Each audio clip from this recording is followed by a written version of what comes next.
नमस्कार, मैं परवीन कुमारी from ESPN विद्यालय। मेरी हिंदी कोचिंग सेंटर के इस यूट्यूब चैनल में आपका स्वागत है।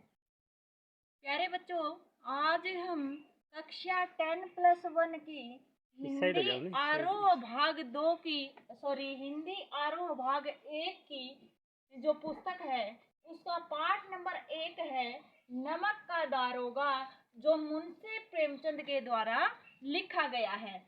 प्यारे बच्चों, बता दूं कि मुंशी प्रेमचंद जितनी भी कहानियां लिखते थे, जितनी भी रचनाएं लिखते थे, वो सारी गरीबी से भरी हुई और मतलब बिल्कुल वास्तविक होती थी, वो सच्चाई से भरी हुई होती थी। तो उन्होंने ये कहानी भी लिखी नमक का दारोगा।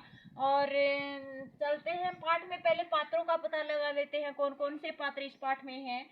मुंशी वंशीधर है, उनके पिताजी है, माताजी है, उनकी धर्म पत्नी है, और पंडित अलोपीदीन है, जेल के अधिकारी हैं।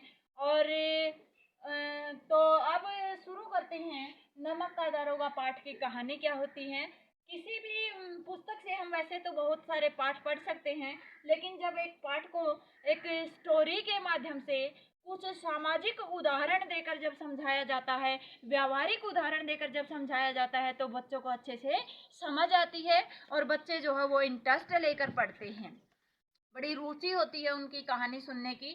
तो आइए चलते हैं, शुरू करते हैं कहानी नमक का दारोगा। मुंशी वंशीधर एक ऐसा आदमी है जो पढ़ा लिखा था और घर में बहुत गरीबी थी, माँ बाप थे और पत्नी थी, शादी हो गई थी। और फिर क्या होता है कि वो एक समय ऐसा आया कि उसने सोचा यहाँ तो कुछ भी काम नहीं है, वो जैसी तैसी नौकरी मिलेगी, वो चल पड़ा और नौकरी की तलाश में जैसे ही वो चला और क्या हुआ कि वो पहुंच गया और पुलिस विभाग में उसे दारोगा की नौकरी मिल गई। दारोगा की नौकरी जो है वो उसको मिल गई। चप्पल ला के दे बेटा। जो दारोगा की नौकरी थी वो उसको मिल गई। सुन, जो दारोगा की नौकरी थी वो उसको मिल गई। और फिर क्या हुआ कि नमक के विभाग में उसको नौकरी मिली। और पंडित अलोपीदीन नाम का एक आदमी था जो बहुत बड़ा जमींदार था, और नमक का जो है वो गैर कानूनन बहुत ज्यादा जो है व्यापार करता था, बहुत ज्यादा व्यापार करता था। तो क्या हुआ कि एक रात जब मुंशी वंशीधर सोए हुए थे, यानी एक बात और बताना भूल गई कि जब वो घर से निकला नौकरी की तलाश में, तो उसके पिताजी ने उसको बोला था कि बेटा अब आप है ना, इसे जो आपको मतलब पगार मिले उसी में संतुष्ट मत होना, कुछ जो ऊपर की आमदनी हो उससे भी परहेज मत करना, यानी कुछ रिश्वत वगैरह ले भी लेना और उसके लिए मना मत करना। तो वो एक रात क्या हुआ, नौकरी मिल गई, पहुंच गया। एक रात जब सोया हुआ था तो उसे बहुत ज्यादा जो है गाड़ियों का शोर सुनाई दिया। उसने उठकर देखा कि क्या हुआ कि नमक से लदी हुई गाड़ियां जो है वो जा रही थी। गाड़ियों को रुकवाने की कोशिश की, रुकवा ली गई। और जो नमक का जो बहुत बड़ा कालाबाजारी करता था जो पंडित अलोपीदीन, उसके पास संदेश पहुंचता है कि जो दारोगा आया हुआ है उसने हमारी गाड़ियों को रुकवा लिया है। फिर क्या होता है कि पंडित अलोपीदीन आता है और रिश्वत के लिए बोलता है मुंशी वंशीधर को 40,000 रुपए की रिश्वत के लिए बोलता है कि ये लो साहब पैसे और हमारी गाड़ियों को जाने दो। मुंशी वंशीधर एक ऐसे इंसान थे, अपनी बात पर अडिग रहने वाले, अटल रहने वाले, चाहे जितनी भी मुसीबत आ जाए लेकिन वो अपने ईमान को, अपने जमीर को ठेस नहीं पहुंचने देते थे। क्या हुआ बच्चों कि पंडित अलोपीदीन को ऐसा करारा जवाब दिया गया मुंशी वंशीधर के द्वारा कि आप तो ये 40,000 कह रही हैं, अगर 40 लाख रुपए भी आप मेरी ओर करोगे तो भी मैं नहीं लूंगा। रिश्वत का जो है मेरी जिंदगी में नाम ही नहीं है।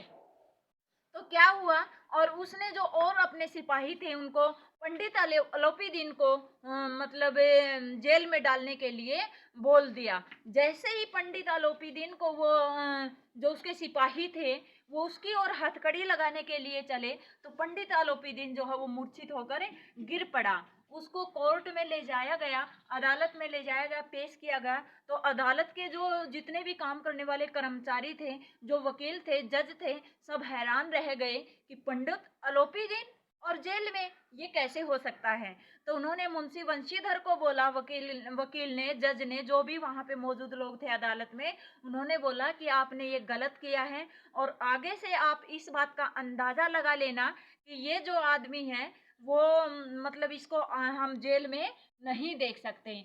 मुंशी वंशीधर ने सोचा कि बड़े अजीब तरह के लोग हैं भाई, एक तो मतलब इतनी कालाबाजारी करते हैं, धोखाधड़ी करते हैं और ऊपर से कहते हैं कि इस आदमी को हम जेल में नहीं देख सकते।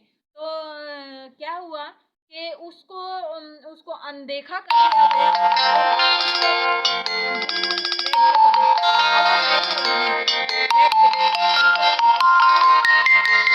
तो क्या हुआ कि मतलब जैसे तैसे करके जो है वो पंडित अलोपीदीन के पक्ष में फैसला सुना दिया गया और उसको जो है बिल्कुल एकदम साफ और स्पष्ट पेश किया गया और कहा गया कि इसकी बिल्कुल भी गलती नहीं है। जितने भी आरोप इस पर लगे हैं वो सारे भ्रमात्मक है, भ्रम में डालने वाले हैं, गलत साबित कर दिया उनको।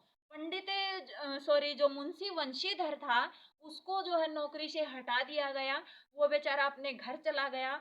घर जैसे ही गया तो पिताजी उस पर एकदम लाल हो गए, आग बबूला हो गए कि मैंने जिस दिन तू गया था नौकरी के लिए उसी दिन कह दिया था कि बेटा रिश्वत से भी परहेज मत करना, ऊपर की जो आमदनी हो उससे भी परहेज न करना। माताजी तीर्थ यात्रा पर जाने वाली थी, वो भी वहीं रह गई सुनकर। और पत्नी जो है किसी अच्छे काम को करने वाली थी, वो भी मन महसूस कर रह गई क्योंकि घर में दुख का माहौल हो गया था, मातम सा छा गया था।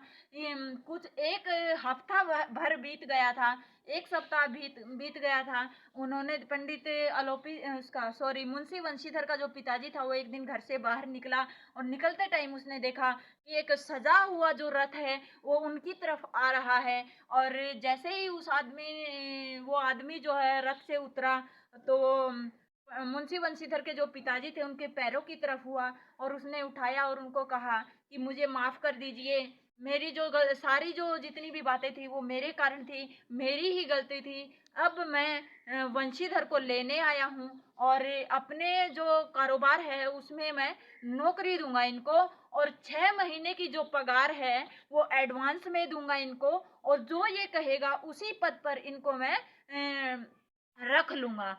मुंशी वंशीधर ने बिल्कुल मना कर दिया, लेकिन उसके बहुत ज़्यादा आग्रह करने पर वो फिर से राजी हो गए उसके साथ चलने के लिए, नौकरी के लिए। तो क्या कहा प्यारे बच्चों, अंत में उसने अपनी गलती भी मान ली पंडित अलोपीदीन ने। तो इस कहानी से हमें शिक्षा क्या मिलती है कि ज़िंदगी में चाहे कितनी भी गरीबी आ जाए, कितने भी दुख और तकलीफ, मुसीबतें, कठिनाइयाँ आ जाए, लेकिन हमें अपने ईमान को कभी भी ठेस नहीं पहुंचानी चाहिए। मानवीय मूल्य जितने भी होते हैं हमें उनकी तरफ देखते हुए अपने ज़मीर को नहीं बेचना चाहिए, अपने जो है मतलब हिसाब किताब से रहना चाहिए, ईमानदारी पर अडिग रहना चाहिए जैसे हमारे मुंशी वंशीधर थे। तो प्यारे बच्चों, यही कहानी का अंत होता है। आज के लिए इतना ही। शुभ दिन। धन्यवाद।